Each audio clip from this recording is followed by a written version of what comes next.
This is session number 1 with Patrick, and he's going to do something else later in the week for you. Here's Patrick Beauvais. You've been learning a lot this week, I know, because I've been in here in the room with you, and I know your mind must be just about full because there's been so much knowledge dispensed up here from the podium.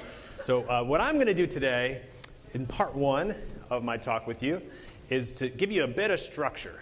And this is structure based on what I've learned personally as a copy chief or mentor to junior copywriters.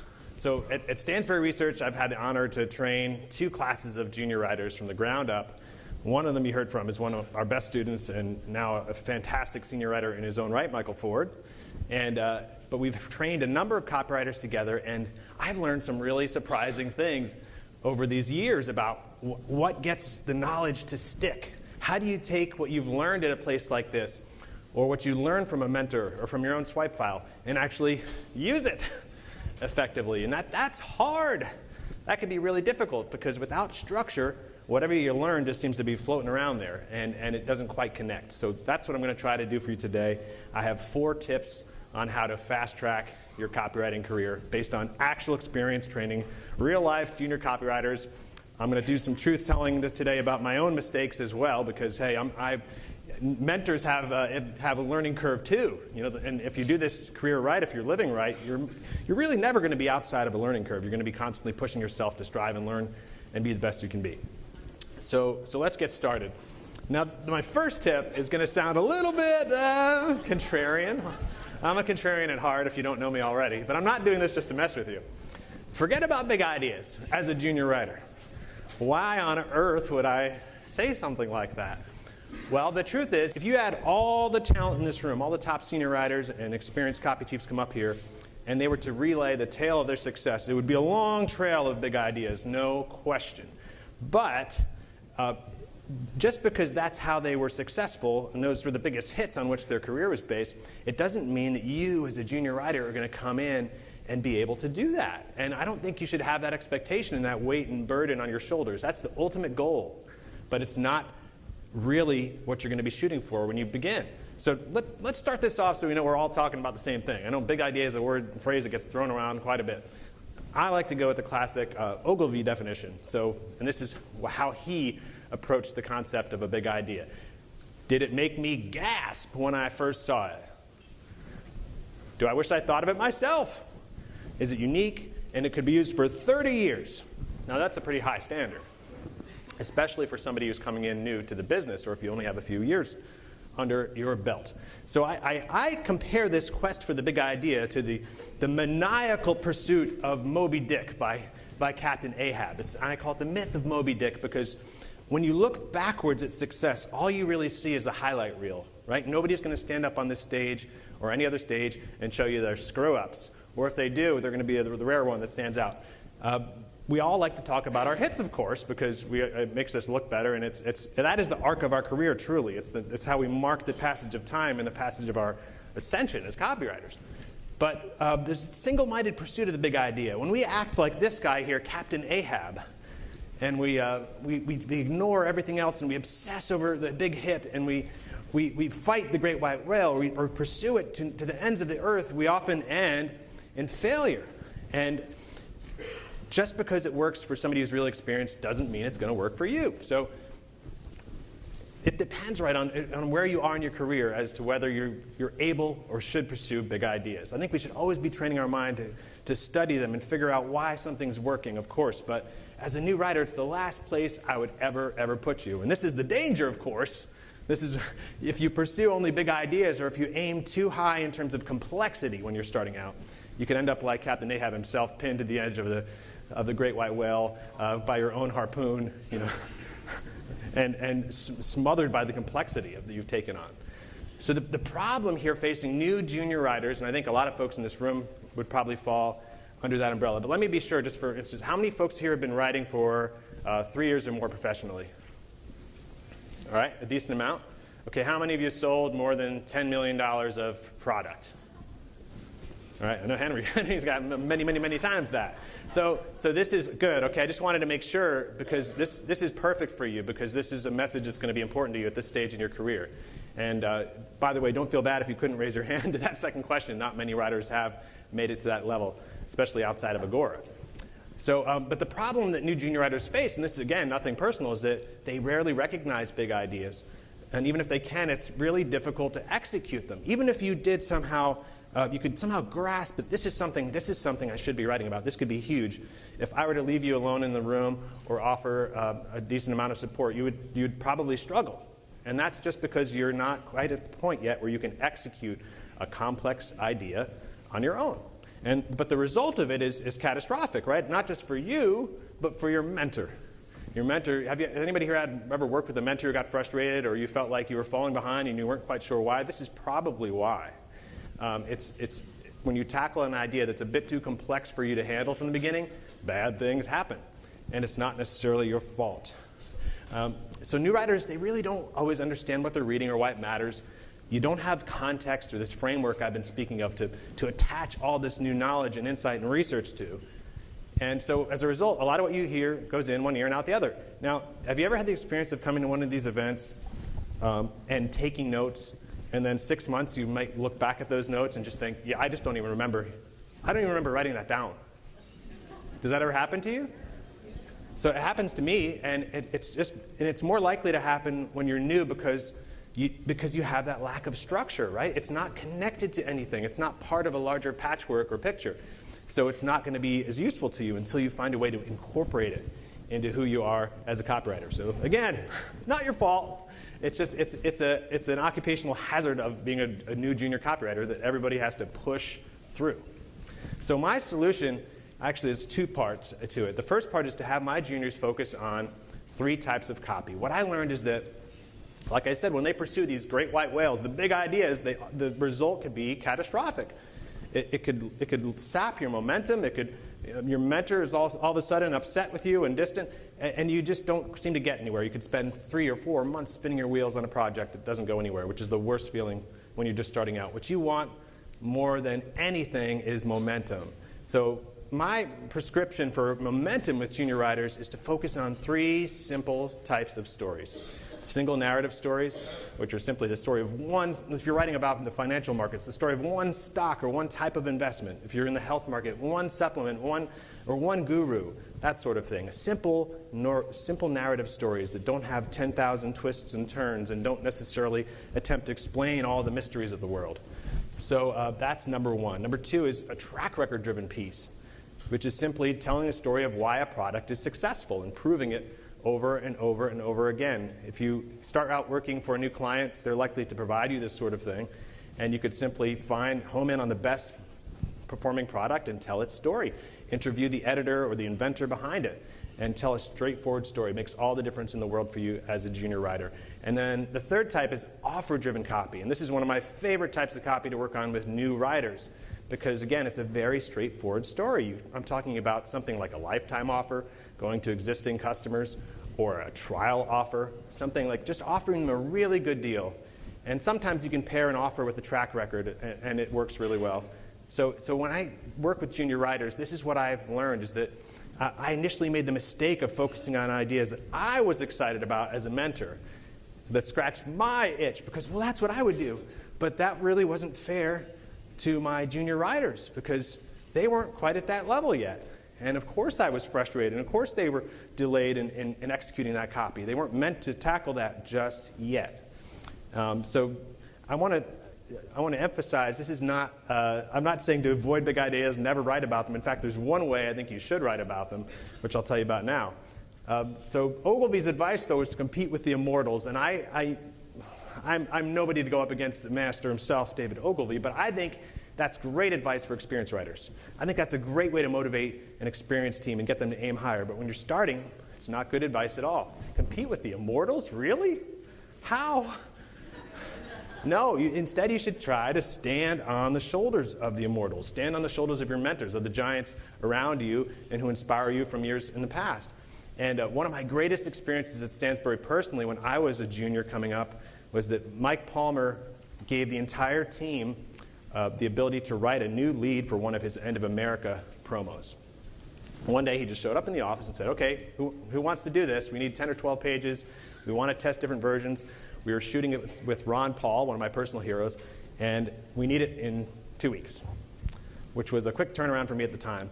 But I raised my hand and I did it, and it turned out to be one of the best 2 weeks, financially speaking, and I've ever spent in my entire life, because that version went on to beat the control. And as a junior writer, it gave me that leverage. I was able to stand on Palmer's shoulders and write a massive front-end hit by writing 12 pages just sitting on top of his copy. And that was a way for me to partner with somebody like him rather than try to take on the whole project myself. So I would urge you, whoever you're working with, if you have an existing control, if you have a powerhouse copy chief who's willing and generous enough to share with you and give you a shot to beat their control by writing a new lead, do it. Do it every single time. That's the best use of time you could possibly have, and that's probably the only way you should even think about touching a truly huge, big idea as a junior writer. Does that make sense? All right. On to step number 2. This is something I was thinking about one day. I was daydreaming, and I was trying to deconstruct what it is that makes great copywriters. And it's such a difficult question to answer because there isn't one answer. But a lot of what makes for a success in this business is not just the words you use or the big ideas you find, but it's the thinking that binds everything together. And it's the difference, really, to me, between the sort of copy you might see from a junior writer that's kind of thin and isn't going anywhere to something that's a much more robust and serviceable idea that can go out there and kick butt. So I was sitting there trying to think, how should I teach new copywriters to think? And I've been through this, again, through multiple generations of copywriters at Stansbury, teaching them, helping them, mentoring them. And I came up with a list of 3 very simple questions. What is, what was, and what could be. What is, what was, and what could be. Ask yourself these questions, and I'm about to show you why they're so powerful. So I plotted them on this triangle here, not to be cutesy. That's the all-seeing eye of Horus, right? Also associated with the Illuminati. But your personal illumination as a copywriter depends on you connecting these points. Because if you don't ask these questions and if you don't connect these points, you're never going to have any context. You're never going to develop a rich understanding of the material you're writing about. And the copy's not going to go anywhere, or it's not going to go as far as it could. So, and the connections between these points are what is interesting to me. So when you think about what's happening right now in the moment in your niche, what's the most exciting thing happening right now? What is the story that what's the narrative most people believe right now? What's their understanding of the world? That is what is. And when you take that and compare it to what was, the difference between those two spaces gives you context. You cannot understand the true meaning of what's happening today if you don't understand what happened just before it, or maybe even decades before it. And so this is one of the most important connections you can make as a copywriter. Because if you're going to a sophisticated market, especially in finance, I know you're not all financial copywriters, but in the health space as well, if you go out to a sophisticated buyer and you don't have that context, you don't have that framework, and you don't truly understand how it happened before it led to this moment, they're going to see right through the copy. They're not going to believe you. What you're saying is true. What is and what could be. The space between those points is what I call just simply possibility. How are things now, but what could they look like in the future? It's a projection. And Henry talked about this the other day, how one of his favorite type of promos to write has to do with these new technologies and the tiny companies that have a hammerlock on these technologies. And those are incredible stories because they explore possibility. It's very powerful. And then the final edge of this triangle is the distance and the space between what could be and what was. And that's simply a sense of renewal. And that's very important to understand as well, because I think most of us understand in our life that history repeats, or at least it rhymes. Human nature does not change over time. Right? The styles, the fashions, the fads, they come and go, but at our gut level, we're very much the same, if not identical, to our ancestors. And so when you understand the connection between what was and what could be, that simply gives you the renewal. It gives you that aspect of the story. Now the problem is that, before I show you an example, the problem I think most copywriters do is they only ask one of these questions when they're writing. If you think about this, I think it might ring true. So what is? If you're the type of copywriter who tries to explain what's happening right now, and you ignore the past and you ignore the future, then you're sort of like Captain Obvious. You're just telling people what they already know. Which is okay, I guess, but I mean, they can get that from a newspaper. They don't need us for that sort of thing. And if you focus exclusively on the past and what was, it almost seems like you're cheerleading or pushing for something to happen. Like, for instance, if you're trying to sell me on gold coins, and so you just happen to go back to the 80s and say, hey, Patrick, look at this. Oh, look at this, how much it went up over here. Well, that's nice, I might say, but I was just a little kid then. I didn't own any gold coins, and why on earth am I supposed to believe that's going to happen again? You know? And if you focus only on what could be, you have another problem, what Jed Canty calls writing about Jetson-style ideas. And I love this theme because it's so true, and you see it a lot of the times with copywriters. I think there's a danger of writing about something that's way too far out there in the future. And it is cool, and it is exciting, but man, am I going to live to see it? I'm not willing to wait 30 years to find out if it's going to come true. But when you ask yourself all these questions in concert when you're doing your research and openly wonder about what's going on and how these points connect, it leads to a much richer result. One quick example is a control I wrote for Stansberry called The Last Bull Market a couple of years ago. And I just want to give you a little bit of an example from this headline to give you an idea of how I connected those points. So the experts who failed to predict the NASDAQ crash, the housing bust, and the panic of 2008, and told you Hillary was a lock for president. That's the past. That's what was. They're now saying prepare for a financial crisis. That's what's happening right now. And what could be, once again, they're dead wrong, and following their advice will cost you dearly. So this is essentially a past, present, future look at a type of character that people love to hate. People love to hate experts now. That's a huge thing, and that's a major theme in just about every piece of copy I write. There's a massive distrust. And we're going to get into this next week in my much more involved talk on truth-based marketing online. I'm going to circle back, I think, Thursday, and share that with you guys. But there's the trust in experts of any level or authority of any level, record lows. And it's not a recent thing. It's been declining since the 70s. But we'll get more to that later. Here's another example of how to use the story, this what is, what was, what could be framework to tell a story. So I was writing a promo for Bitcoin and cryptocurrencies last year. And they were volatile as all heck, right? The price of these coins and currencies are just moving up and down, and mostly down during the period which I wrote this.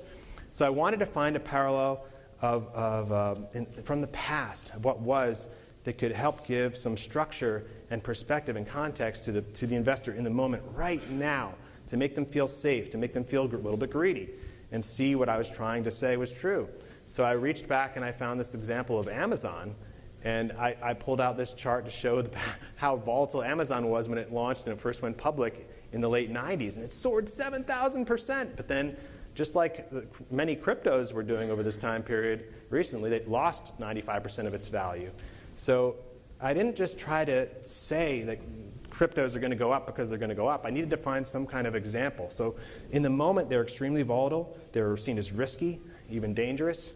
The future is unknowable. But by connecting what was with what is today, I could create a parallel between a very similar setup with a company that people know and trust, and allow them to see the pattern, the connection between these two speculative assets, from a .com stock to this crypto.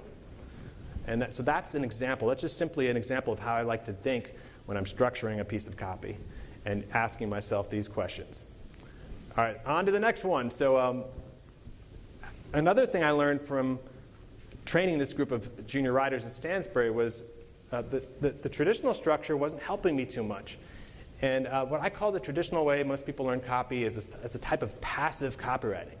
And we're all prone to do this. If you're a curious person and you like to read and you like to learn, you can very often get sucked into a pattern of consumption where all you're doing is reading or taking courses and learning, but you're not applying. And then you beat yourself up for it, which is even worse. But then you buy a course on how not to beat yourself up, and the cycle repeats. So I want to take you through this by telling you a story, and I'm letting you off the hook by telling you a story about my son. So my 7-year-old son, Drew, has taken a keen interest in cooking. Every morning I make scrambled eggs for the family, but he, several months ago, just decided that he wanted to do it. And if any of you have kids, you understand that when your child offers to help, it's really like, it's not exactly, you just tripled the amount of time it's going to take you to do it. But as a parent, you just have to take a deep breath. You're like, okay, this is going This is going to pay off. He's going to be more independent someday, and maybe he'll make me breakfast in bed. This could be great. It's just going to be like 3 months of total chaos and mess in the kitchen. And when you think about it, like scrambling eggs is much more simple than writing a long-form direct response promo. Why am I bringing this up? And it's because that everything you do in life, from the most basic breakfast to the most complex piece of sales copy, it's almost like it's a program you need to run in your head. And this program is not like we're computers, but there's a series of steps you have to follow in order to execute it right. I mean, even something as simple as eggs for my son, he has to know where to find the eggs. He has to know how to get them out of the fridge, carry the box to the counter without dropping them, open the box, which is a little tricky for kids, select an egg and crack it without shattering the shell into the pan or into the bowl, and scrambling them without churning it up all over the kitchen counter, and then cooking it without burning it on one side and leaving it raw on the other side. There's so many things, there's so many individual steps that when you know how to scramble eggs, you don't even think about anymore. But when you're learning, you need to be very conscious of them.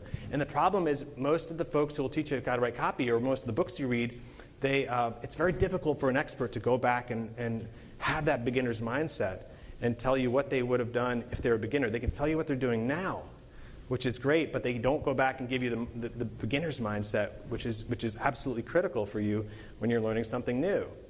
So this is the classical or passive school of copywriting, as I see it. Most people that I know of, they read books on copywriting. They study hit packages. They look to those packages to find a big idea or something to knock off. Then they start writing, and then towards the end of the process, they research to go back and fill in the claims. They want to make it credible. They want to back it up. If it's going to a legal department, they need footnotes. To me, this is sort of backwards. The more I thought about it, I thought, well, why don't we just flip this upside down and see what happens? And by flipping this classical model upside down, I was able to achieve a much better result, and my team was as well. So, and this is why. I mean, if you think about this, would you teach somebody to climb a mountain by simply reading trail guides or just, studying trip notes of the famous mountaineers? Or would you teach a friend to cook by watching the Food Network or making notes in the Better Homes and Gardens cookbook?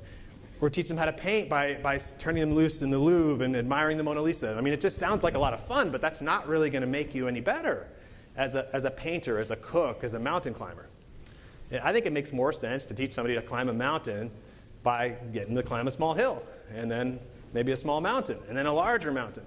And it makes more sense to teach somebody to cook by just turning them loose in the kitchen with a set of ingredients and just saying, you know what, we'll just clean it up later. It's going to be okay. But do something. Build something. And likewise with a painting, just handing them some paint and a canvas rather than studying great art. And this is not something I invented. It's called experiential learning. But when you apply it to copywriting, some pretty amazing stuff happens. So this is, again, what I consider the classic model, passive copywriting. Read books, study, find the big idea from something out there that already exists, start writing something similar to it, and then just research to back up claims. This is what I propose as a new model and what I've been using with my team. I call it active copywriting. It starts with research. I mean, the research is the bedrock of everything we do. And if you don't like researching, then, man, you're not going to make a good long-form copywriter. There's plenty of short-form jobs you could probably do quite well, but you're not going to connect with anything remotely close to a big idea. So the first step of this new model is research until you find something worth writing about. And then you start writing, and you find a big idea in flow. Do you see the difference so far? This is active. You are doing something. You're not waiting for something to happen. You're doing something. You're researching. You're actively writing. You're finding the big idea in flow. And very often, when writers come to me and say, I just don't know where to start. I don't know where to start writing. And I say, well, just do something. Write the section you know you're going to use. Don't worry about the head and lead just yet. There's some people that just write it from A to Z, from the head to the lead down. I don't do that. But whenever anybody gets stuck, I just say, just find the most exciting, interesting part of the story you can and start there. Write that because you know you're going to use that. You're not going to waste your time. And then something will emerge from that along the way. And you can only really do that when you take this active approach because your pen is moving. Your keys are clicking. You're moving towards a goal.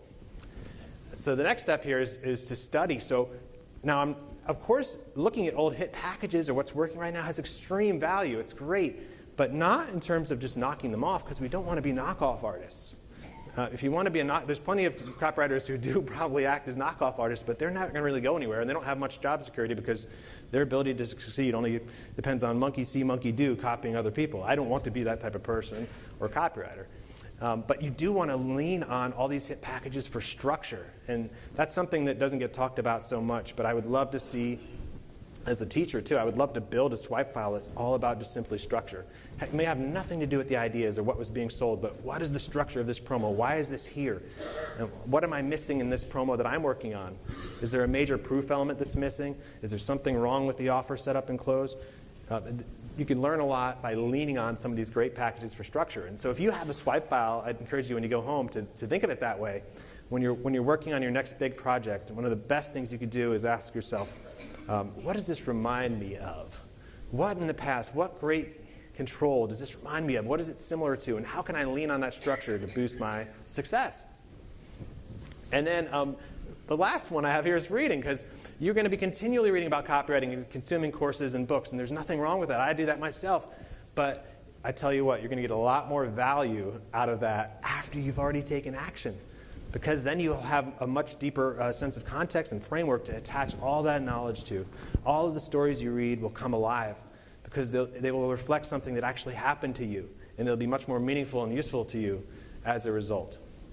So that's the new structure that I've taught to my copywriters, and it's working quite well for them. The last tip is something I just recently came across called the alter ego. And I'm really excited about this. I haven't fully explored it yet, but I wanted to share it with you here because I think it's kind of cool. And it's especially applicable to you when you're starting out, right? Because how many people feel this way who have ever thought something like this in their head? I really want this, but I'm so worried what everyone thinks of me, and I'm going to make a mistake. I'm going to screw up.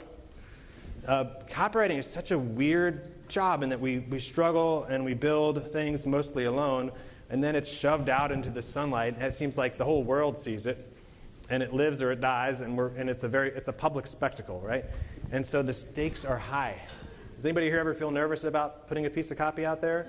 I mean, we all do. Like I'm sure Henry would tell you too. Like we've been writing financial copy forever, but every time you put a new promotion out there, it feels like your kids are getting pushed out on the field for the first time. Like you're like, come on.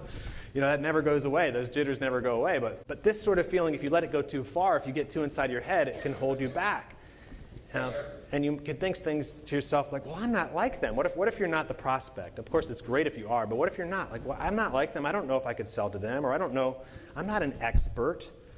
I'm writing under this person's name who's the guru, but who am I? And like as a junior writer, you could be thinking all these things and just feel like a total imposter.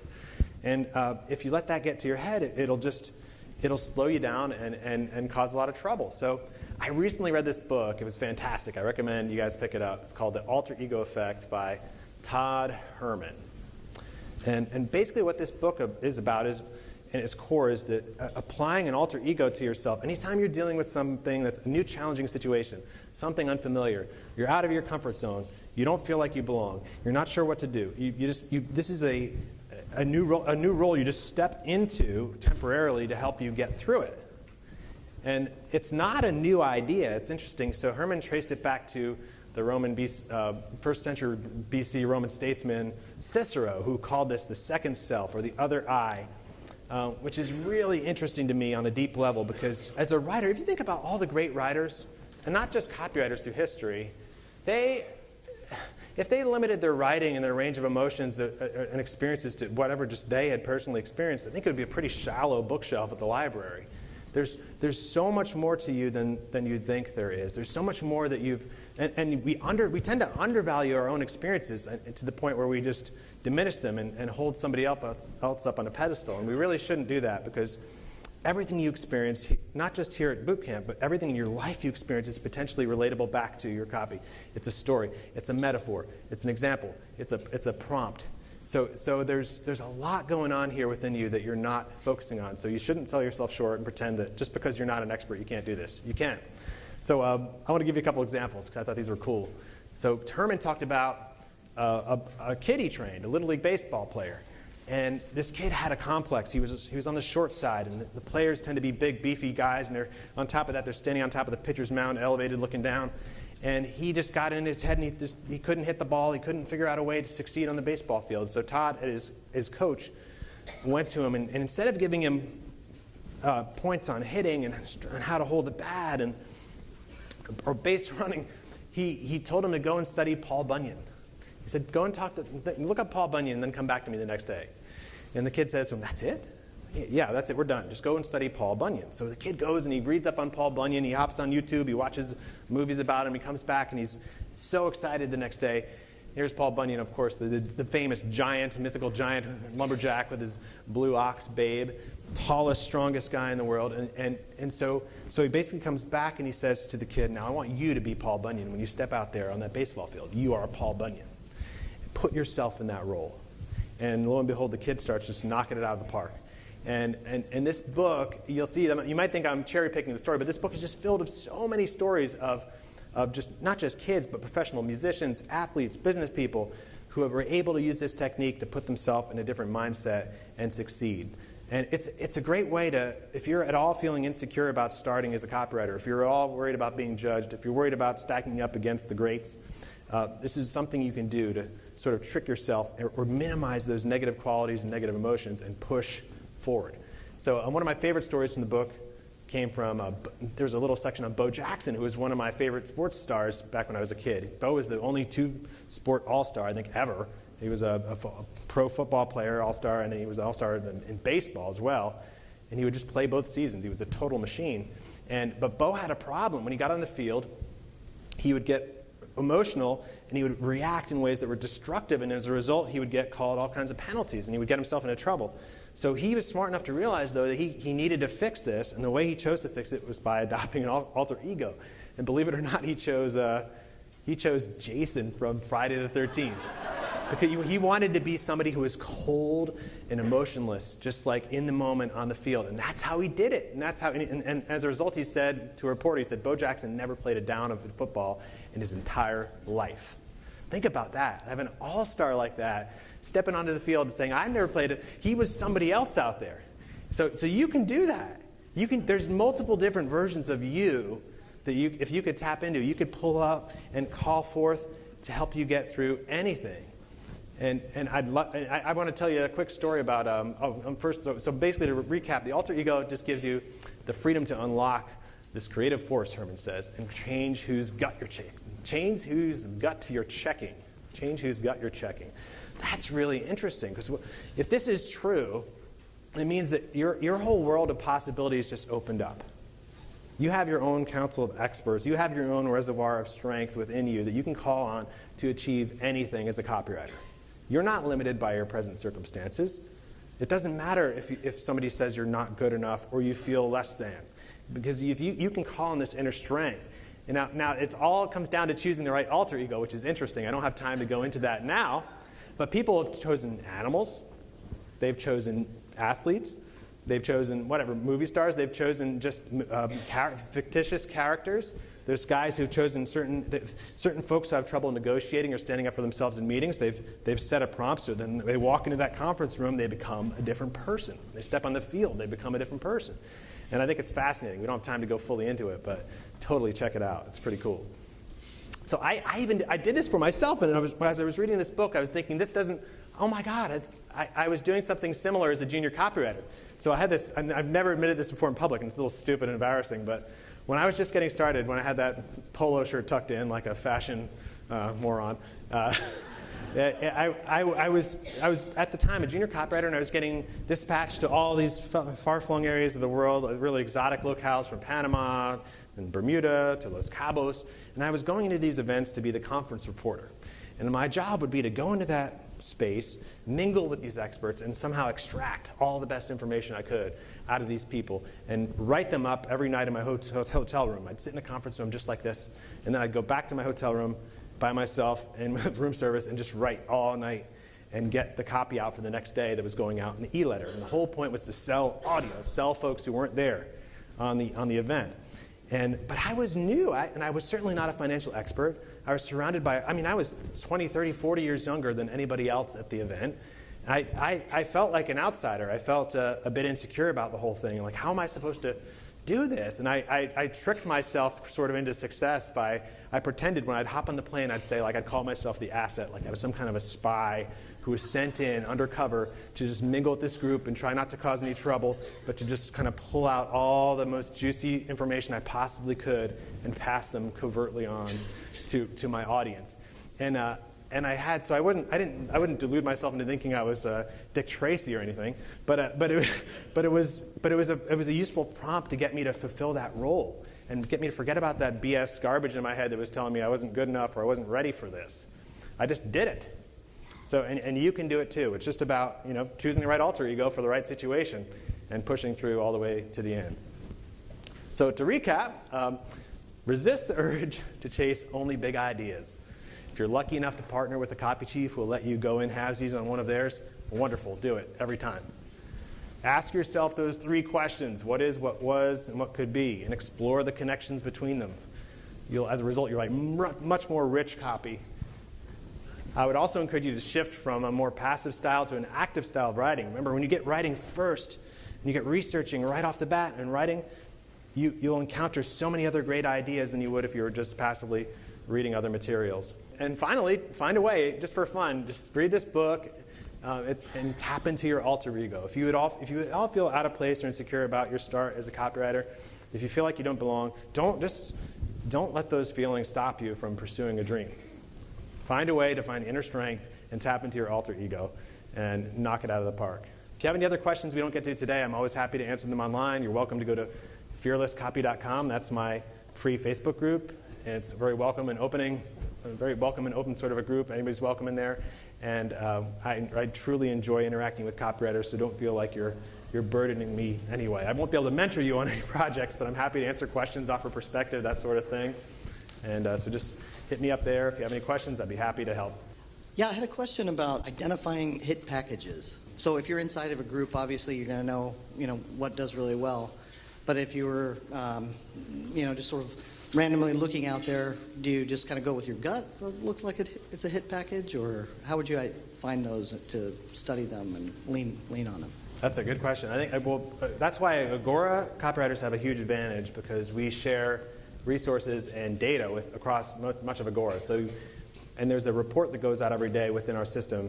So we have an unfair advantage. We know exactly what's working across all the different divisions. We can zoom right in on it. I think if you're outside of Agora, obviously you don't have that advantage, but the old rule of thumb is to see if something's mailing. If to get yourself seated on as many relevant lists as you can. And then the classic tip would be to, if you see something showing up multiple times in your mailbox, your physical mailbox at home, okay, add that to your swipe file, or at least openly wonder about what is it that's working about this. It also pays to make friends. I think if you come to an event like this, you're going to bump into folks from all different divisions of Agora and different parts of the industry. I mean, Mandy over there reached out to me. Lots of us are willing to share. She reached out to me for a project she was working on for school and was asking about what copy was working right now, and I shared it. I mean, some people would be less likely to share that sort of thing, and I don't make a practice of publishing all of our best kept secrets or techniques online, but the big picture of what's working, what's not, I'm usually perfectly okay to share that sort of thing unless it's a really sensitive matter. So if you find somebody or make friends with somebody from within that system, that could be a huge help as well. And I think by coming to these events, that could open that up for you. Thanks, Patrick. This is awesome. How can you tell when you're doing your research in step one of your different way of approaching it in the research phase? How can you tell if you've got something worth writing about? How do you have an idea worth writing about when you start? How can you tell that if you've come across an idea, whether it really is worth writing about or not?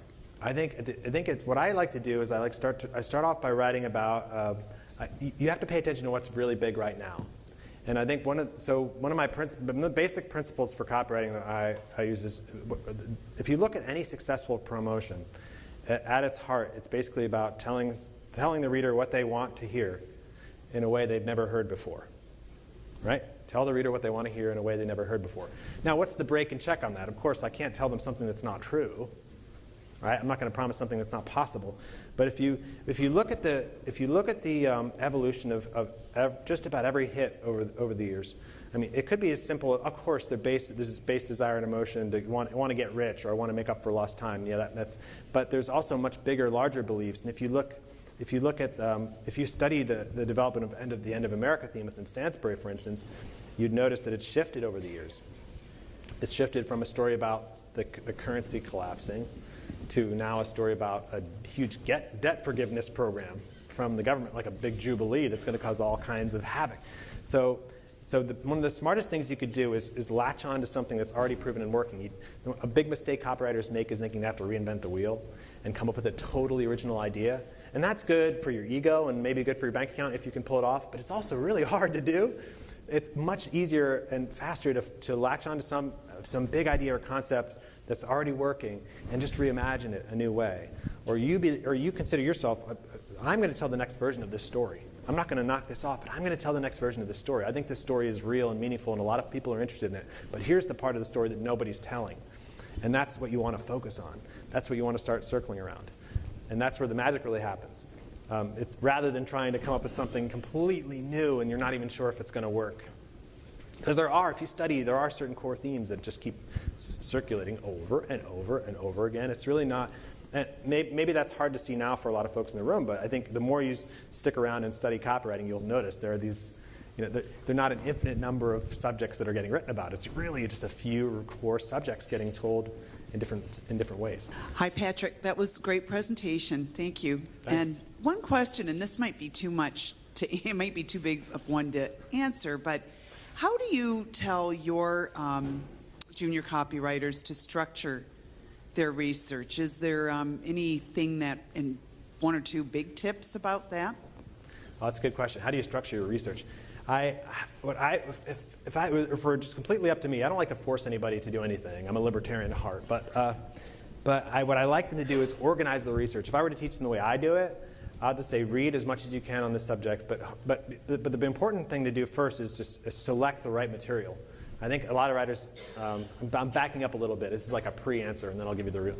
So to start is to pick the right books or periodicals or Google searches. And we have limited time, right? The clock is ticking. And one of the greatest dangers with a new writers, they get really excited about an idea, and they go off and do what they think is researching. But they're not really doing anything. It's not useful. And then they'll circle back to the mentor, and the mentor's thinking, well, this is all you got? Like, no. I was thinking this part over here. So a big part of working with the junior is about communication and being very direct. And there's lots of hand-holding that goes on that gradually pulls back and goes away as a junior matures as a copywriter. But what I like to do to structure my research, to answer your main question, is I like to, once I've already focused on the right books and stories to begin with, I break it out into a Microsoft Word document, and I organize it by theme. I organize it by proof points. I organize it with, if it's a financial promo, I organize stories that how much money could be made. I have a whole section on history. I always like to include in my copy 3 examples of something happening in the past that's very similar to what's happening today when I can. And so I basically go through and I pull out different themes, testimonials, that sort of thing, and organize them all into one single research document. And then when I go to write my copy, I'm pulling from that document. So this research document is not just a list, although there are facts and figures on there. It's really my first draft. It's just, that's the place where I feel totally safe just to type and not self-edit and just put it out there and then go and pull back from that document when I'm done. But there are infinite ways to do it. That's just the way I do it and the way I encourage my writers to do it. Yeah, and you're right. There are infinite ways, and that's something that this would be a great topic maybe for a future seminar or whatever. I'm still trying to figure out the best way to structure a research document. So it's really great to hear how you do it. And I'd be happy to share, maybe next Thursday, when I were doing the next talk, I'll share one of my research documents. Thank you. That would be wonderful. Thanks. Not to beat a dead horse on the research, but where would be like the top, I don't want to say the top, but maybe like the first 2 or 3 places you would look? So you'd open up Google, and now you're about to hit the buttons. What goes into that Google search? Or what's like your a couple things that you kind of find yourself going back to over and over again? I do use Google quite a bit, but I prefer Amazon because I like to search. Before I commit to reading a book, I want to search inside of it and see if it's worth paying attention to. So I'll go, and the neat thing about Amazon is they allow you to search within a book. They don't give you unlimited previews, but they'll give you several pages. So I'll go in, if I think a book might be worth reading, I'll skim the table of contents, and then within their little search feature, I'll search for certain keywords that I think might relate to that theme. And then those pages will pop up, and I'll just zoom in on those 5 or 10 pages and just try to get a quick sense of, is this book worth reading? And if it just rings that bell, then I'll order it and I'll eagerly anticipate it showing up at my doorstep. And I do read the physical books too. So instead of the ebooks, I need paper. I'm one of those people that just needs to mark up and draw. So that's where I start my search, with Amazon and books. And I think the great thing about starting with books is that so few people are looking there. Like most people are just going to Google, and Google's fine. Google's a quick cursory search, but when you read a book, you get so much more detail. And if it's a book that's going to be relevant to the project, you're not only going to get that author's work, but you might get their footnotes. You might get their index. You're going to get, that could open up a whole new pathway into something that you wouldn't even consider, that wouldn't even necessarily show up in a Google search. So my favorite way in is through Amazon, for sure, because books are my preferred method of research, and that's just a quicker way to, of course I can't read all the books I want to read. There's not enough time. But it gives you a way to kind of home in on the top 3 to 5 books that you might want to read for a big project.